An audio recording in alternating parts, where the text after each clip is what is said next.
Xin chào tất cả các bác đã quay trở lại với kênh của Văn Học Vlog và mình là Văn Học Lazada. Và ngày hôm nay thì mình có tiếp tục chúng ta sẽ thực nghiệm một cái pin sạc nữa của Romot, đó chính là em LT20 Pro này. Hôm trước mình có làm video thực nghiệm, chúng ta đã dùng thử con Romot Pro 05 này. Nói chung chất lượng khá là ok. Nhưng mà một cái siêu phẩm hàng cao cấp nhất của Romot đó chính là con LT20 Pro này. Phải xem cái chất lượng nó như thế nào.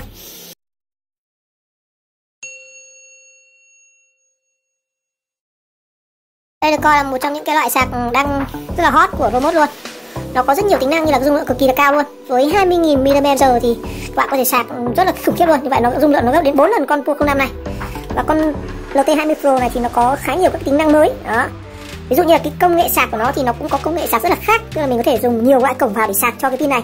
Và ngoài ra thì nó có một cái đặc điểm nữa là có cái màn hình LCD đây. Có thể hiển thị được cái dung lượng, cường độ dòng sạc. Đó. Và có rất nhiều cổng vào và ra. Đó. Đây là cái sản phẩm nguyên siêu của nó. Đây trước mình có làm video mở hộp rồi, hôm nay thì mình không làm mở hộp. Hôm nay chúng ta chủ yếu là dùng và test thôi, xem cái chất lượng nó như thế nào. Đấy nhá, anh em mua thì sẽ được một cái sản phẩm như này, có cả mã QR code này. Cái này mình bóc siêu ấy. Đó. Đây, bên trong chúng ta sẽ có một em sạc như này. Và rất tiếc là bên trong này thì chúng ta sẽ không có là cáp các bạn nhé. Và vì sao đối với một sản phẩm cao cấp như là LT20 Pro này không cho cáp giống như là em Pro 05 này? Tại vì do cái đặc điểm cái input của nó các bạn, nó có tận sử dụng đến là đây, cái đầu input của nó anh em thấy này, nó có sử dụng đến 3 loại input vào, 3 loại mà chúng ta hay gặp nhất trên thị trường như là cổng micro USB, cổng Type-C, cổng Lightning cho cái iPhone này. Như vậy nó có tới là 3 cổng có thể sạc vào cho thằng này. Như vậy các bạn dùng cái sạc của Samsung, của iPhone hay là của sạc Android bình thường thì đều có thể sạc được cho thằng này. Chính vì thế mà nhà sản xuất Romot họ không tạo thành cáp. Tự ám chỉ rằng các bạn dùng cái gì các bạn sạc cho này cũng được. Và cái cảm nhận đầu tiên về em Romot này của nó là khá là cồng kềnh, rất là nặng như vậy. Cầm nó rất là nặng tay luôn. So với cái ông sạc mà 30.000 mAh này, tất nhiên là 30.000 mAh này là chuyện gió thôi. Dung lượng của cái thằng này thì nó rơi vào khoảng là cái này dùng 8 cell, mỗi cell khoảng là có 2.000, 1.600 chẳng hạn. Thì cái box này nó chỉ rơi vào là 16.000 mAh. Nhưng mà cái box Romot này thì nó lên tới là 20.000 mAh dung lượng thực nha anh em. Đó. Đấy, thì rất đẹp luôn. Nhìn nó thân những cái sản phẩm nó cao cấp hơn thì cầm nó cũng đã khác, rất là nặng, rất là đầm tay. Và đây nó có tận là 20 cộng này. Đó. Về cái thông số output của đây, thông số về sạc này thì mình sẽ dựa luôn trên cái vỏ hộp này để giới thiệu các bạn. Input như vậy con này thì nó có thể là có 3 cổng input đây. Chúng ta sẽ có 3 cổng input của nó có thể là 2 cái cổng này. Và 2 cái cổng này thì anh em thể thấy rằng thông số nó có thể sạc lên tới là 5V và 2A. Riêng với cổng feed này thì vừa có thể sạc vào vừa có thể sạc ra, nên nó có thể dụ tới là 9V hoặc là 2A. Đó. Còn 2 cái cổng đây, cổng feed này vừa có thể vào vừa có thể ra nha các bạn. Đó, nó là đặc điểm rất là độc đáo của cái cổng này. Đó. Cái thông số đây nó có thể ra tới tận là 12V 1,5A. Wow, con này cái mạch của nó rất là khủng khiếp, nó tương thích khá là tốt luôn. Và trọng lượng cái này nó khoảng nửa cân nha anh em, 472g, rất là nặng. Rồi bây giờ mình sẽ dùng thử và chúng ta đo thử các mức điện áp của cái ống sạc này. Và rồi giống cái bài test Pro 05 thì mình sẽ sử dụng 3 em sạc này, sạc Basius, sạc Bazi Qualcomm, và chúng ta sẽ có một cái USB để đo dòng tải. Và đây mình sẽ sử dụng một số các loại cáp như cái sạc cáp có quick này, một số loại cáp thường, cáp Quick Charger của Bazi. Đó. Và đầu tiên là chúng ta sẽ thử là mình sẽ sạc cho em Redmi 5A này, cáp quick nha. Thử xem. Một viên sạc có đến nửa cân anh em ạ, thiết thật nặng, cầm chịch luôn. Nhưng mà 20.000 mAh thì các anh em sạc cái này cho tới này. Cái viên này nó là 3.000, anh em sẽ có thể sạc được 7 lần cho cái Redmi 5A này, 7 lần. Đây, báo sạc đây. Cổng đầu tiên, ok. Mình sẽ thử sang cổng thứ hai nhé. Cổng này là cổng feed, vừa có thể sạc vào vừa có thể sạc ra, rất đáng sợ. Xem nào. Ok, bây giờ mình sẽ thử đo cái dòng sạc của nó nhé. Để đo dòng sạc thì mình sẽ cắm qua cái USB này. Đấy, mình sẽ cắm vào đây. Đây, mức dòng điện. Rồi, chúng ta xem nào. Con này nó đang sạc cho Redmi 5A vào khoảng là 5,11V và 5,12V. Và dòng điện nó dùng đang là 0,35. Như vậy do cái Redmi 5A nó đang gần đầy nên cái dung lượng dòng vào nó khá là thấp, chỉ có 0, nó lên 1A rồi nhé, 0,99A này. Đó. Nó lên 1A rồi. Ok, mình sẽ thử sang cổng thứ hai. Cổng này có 2 tia sét này. Không biết 2 tia sét này nó sẽ xuất ra là bao nhiêu. Mình sẽ xem thông số trên này nhá. Cổng 2 tia sét thì nó xuất được cao nhất là 2,11A. Còn cổng feed này thì nó có thể ra tới là 12V này. Anh em chú ý ký hiệu trên này. Cổng có 2 tia sét thì nó sạc được đến 2,1A thôi. Nếu mà cắm cả 3, chúng ta cắm cả 3 cổng này thì nó ra được maximum là 3A. Khá là khiếp anh ạ, quá là khỏe. Mình sẽ cắm cổng 2 tia sét này nhá. Chúng ta xem nào. Rồi, như vậy thì là dòng đang là sẽ có 4,9V vậy. 4,9V. Và dòng thì là 0,95A. Và một cái đặc điểm hết sức nổi bật của cái pin sạc remote LT20 Pro này đó chính là nó cũng đo được cái cường độ mà nó sạc ra là bao nhiêu, bằng cách là anh em ý đây nó có màn hình LCD này, nó hiện là 79% pin. 79% là cái pin của cái thằng này, còn cái pin của thằng này thì nó khác nha anh em. Dung lượng của thằng này nó đang là 82%. Đó. Đây chúng ta sẽ xem là cái dung lượng của nó đang sạc là bao nhiêu nhá. Như vậy đang sạc là 5.1V, dòng là 0.9A, 78%, 5,1V, 0.9A. Bây giờ mình sẽ thử cắm qua cái này, chúng ta xem là nó thông số này nó có giống nhau không nhá, hay là có sự chênh lệch. Đó, đang sạc này 78%. Tiếc là cái bên nó bị ngược, nó đang sạc là 0.89A, 5V, 5V, 5.01V, 0.9A. Mình xem cái remote này nó báo là như nào nhé. 5,1V và 0,7A, 0.86A. Như vậy mình sẽ thấy có sự chênh lệch. Trên pin này nó báo dòng thấp hơn, 0.7 này. Còn trên cái đồng hồ này của mình thì nó báo cũng cao hơn một chút, 0.8 anh ạ. Rồi, bây giờ chúng ta sẽ thử sạc vào cho thằng này. Đầu tiên mình sẽ sử dụng cái sạc Basius. Tại vì con này nó có hiển thị đồng hồ, đo nó dễ kiểm dễ hơn anh ạ. Rồi, chúng ta sẽ cắm vào đây. Mình sẽ sạc cho thằng remote LT20 Pro xem thế nào. Đây, nó có 3 cổng. Đây mình sẽ cắm cổng micro USB. Rồi.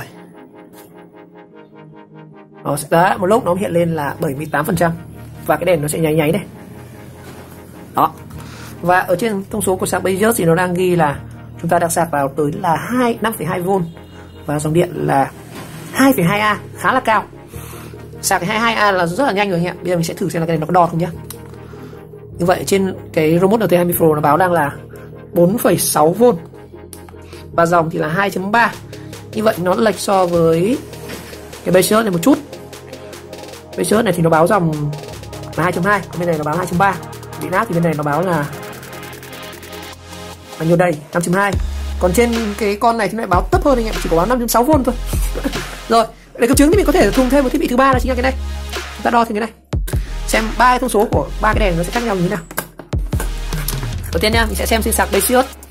Basius thì nó đang sạc là cắm qua USB thì cái dòng nó lại tụt đi anh em ạ. 5.1V này. Và dòng bây giờ chỉ có 1,2 thôi. Mình xem trên cái này. Cái này thì nó báo dòng lên là 4,5, như vậy vẫn xuống là 4,6. Và dòng là 1,2. Như vậy thì thông số hai thằng này bằng nhau, dòng bằng nhau. Còn trên cái USB của chúng ta thì sao? Dòng là 5.16V. Và dòng điện áp thì là 5.16, còn dòng thì 0.74. Đây, như vậy thì nó cũng cái thông số này nó khá giống nhau. Trên cái LT20 Pro thì báo 0.7 rồi. Và trên Basius thì cũng là 0.7. Như vậy mình thấy rằng ba thằng này đo thì cũng thông số thì khá không có sự chênh lệch đâu, không chênh lệch nhiều. Dòng đã lên tới 1 chấm rồi. Đó. Nhưng mà dòng nó lên khá thất thường các bạn. Cũng cảm thấp. Rồi. Bây giờ mình sẽ thử đến một cái sạc nhanh. Sạc nhanh đây thì có lẽ mình sẽ dùng cái sạc trắng này. Sạc trắng này nó có thể sạc lên tới là 3A. Hai cổng có thể lên tới là 3A luôn. Con này thì sạc nhanh bình thường, còn con này sạc nhanh thì có sử dụng chip con chip NAT Quick 3.0. Vì nó không có cái này mình sẽ phải cắm cái này để chúng ta đo kiểm soát dòng điện nhé. Rồi. Bây giờ mình sẽ kiểm tra trước ở trên cái con LT20 Pro này. Như vậy nó báo dòng điện đang vào là 4.5V. Kiểu gì kiểu mình thấy cái thông số báo dòng báo điện áp ở trên này bao giờ nó thấp hơn trên đồng hồ đo thực tế nhá. Đây, đồng hồ đo thực tế là 5.15 này. Mà con LT này nó chỉ báo là có 4.5 thôi. Có thể là khi mà nó đi qua cáp này nó là 5.11, nhưng mà khi vào cái bo sạc của nó thì có thể là cái mạch nó sẽ hạ dòng đi anh em, hạ điện áp đi. 4.5 thôi. Còn dòng thì là 0.8. Trên này thì sao? Trên này thì đã gì đang để dòng ra là 0.84, như vậy là thông số giống nhau. Ok. Nếu mà dòng là 0.84 thì sạc có vẻ là khá là lâu anh em. Mình thử rút qua cái thằng này xem. Cắm qua thằng này có vẻ như nó dòng nó bị hạn chế đi anh em. Đây, chúng ta thử xem dòng có lên nhá. Đã 0.8, 4.7 này, điện áp lên này. Và dòng nó cũng đã lên là 2.3 rồi. 2.3. Như vậy cái sạc này nó còn nhanh hơn cả sạc Basius. Rồi, mình sẽ thử sang cái cổng này xem. Hai cổng này thì như nhau, không khác gì. Hai cổng này đều ra được là 3A. Đấy, nó lên tới là 2.3A. Wow. Mình sẽ thử sang cái sạc mà có con chip Qualcomm xem. Con này nó chỉ có một cổng duy nhất thôi. Rồi, chúng ta xem sạc đến được là mấy ấy.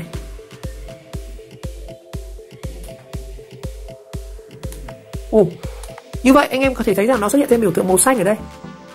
Biểu tượng màu xanh ở đây. Đó. Và cái này nó sẽ sạc nhanh hơn anh ạ. Con này bắt đầu nó sạc lên tới là 8,6V rồi. Wow. Như vậy với cái sạc mà có con chip Qualcomm 3.0 Quick Charge 3.0 này thì nó có thể đẩy dòng lên tới là 8.6V và dòng lên tới là 2,2A. Mình thử test qua cái USB này nhá. Chúng ta xem. Và đồng thời là trên LT20 Pro thì nó báo thêm biểu tượng hình màu xanh. Anh nghe được không? Nó báo lên cái đồng hồ màu xanh này này. Đó. Dấu cộng màu xanh. Vậy là lên tới là 8.5V. Và dòng thì chỉ có 0.1 thôi. Ôi tại sao mình cứ cắm cái USB này, cái dòng nó bắt đầu nó bị thấp đi nhỉ? Rồi. Đây thì mình có một số các loại cáp. Đây, cáp Lightning có đây không ạ? Sạc 3.0 này, sạc nhanh, đây là Type-C này. Đây, có cái cáp Lightning của iPhone đây, cũng của Bazi, Lazada luôn. Rồi chúng ta sẽ thử dùng xem cái cáp Lightning như thế nào nhá. Đó. Nếu chưa kịp dùng cái cáp Lightning của Bazi này. Đây là cái cáp Lightning. Rồi, và hỗ trợ Quick Charge nhá. Đó. Ok, sẽ sử dụng luôn cái sạc. Chúng ta dùng được cái sạc này. Cái này cũng của Bazi. Rồi, ok. Đây là đầu Lightning. Đầu Lightning thì nó hỗ trợ cả fit nha anh em. Đó.